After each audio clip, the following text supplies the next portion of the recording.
preferred by the crew.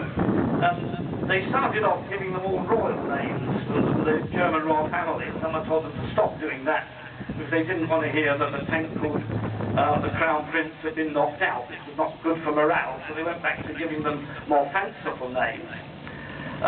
This particular tank, Schnuck, served with the 2nd Battalion of the German Panzer Forces, but the battalions in terms of numbers of tanks are tiny. And it really was a quite remarkable vehicle. So it's a great shame that we don't actually have more in the museums around the world that people can see, because technically it's fascinating.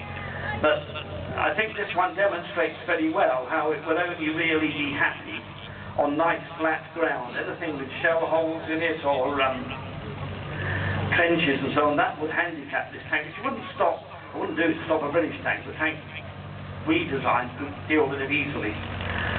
The machine guns, which are sticking out all around, they're 08 Maxim machine guns. They're water-cooled, rather like the British Vickers. And you've got at least half a dozen of them, so it's spitting fire in all directions.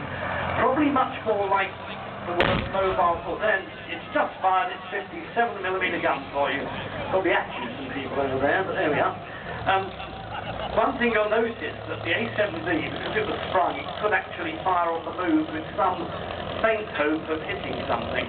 The British tanks couldn't. They vibrated so much that if you looked through the telescope and hoped to aim the gun when it was going along, the vibrations would be such that you would just never, ever hit anything. And in fact, in that duel between the British and the German tanks, the only reason the British tank got the first decent shot in was that they stopped and let the gunner take a pot shot on his own.